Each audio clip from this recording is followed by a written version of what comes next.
Bonjour et bienvenue à Adventureland.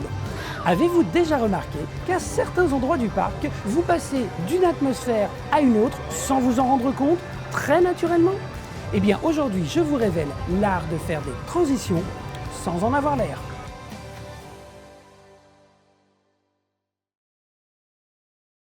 Le parc Disneyland se compose de 5 landes qui offrent tous un univers différent.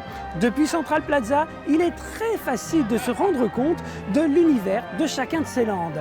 Main Street USA et son côté victorien, Discoveryland et son côté rétro-futur, Fantasyland et son château, Adventureland, sa forteresse du désert, et Frontierland et son fort. Et certaines fois, un même land propose plusieurs univers dans le même thème.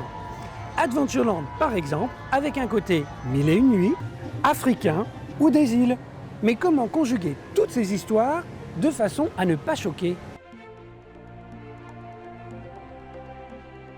À Adventureland Bazaar, par exemple, d'un côté, vous êtes dans la cité mythique d'Agrabah, et de l'autre côté, vous êtes quelque part sur le continent africain. Eh bien, l'utilisation de couleurs similaires aide à unifier la vision. Pourtant, quand on s'attarde sur les détails, comme les fenêtres par exemple, on remarque bien la différence entre l'Afrique et les mille et une nuits.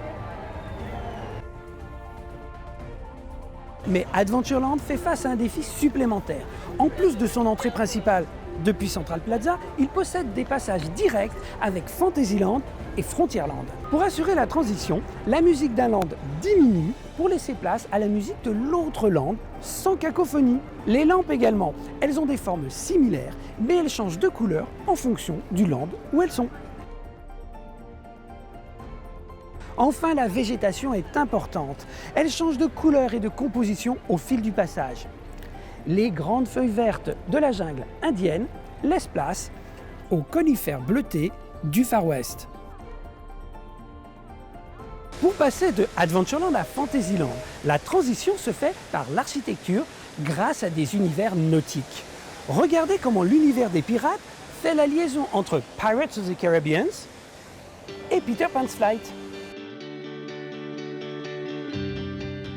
De ce côté, c'est l'histoire de Pinocchio qui est commune aux deux landes. Elle commence ici à Fantasyland, au chalet de la marionnette, avec le charmant village où habite Geppetto.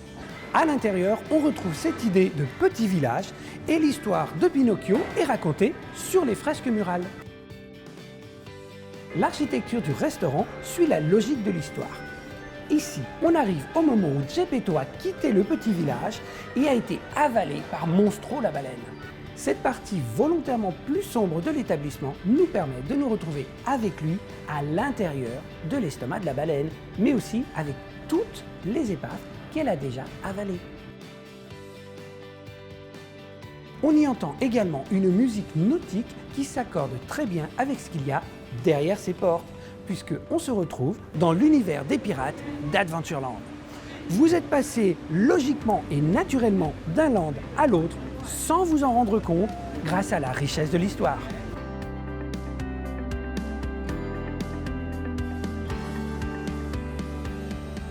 Sans transition, changement de décor pour le prochain épisode. Voici le traditionnel indice de Mathieu. Merci de votre fidélité et à bientôt.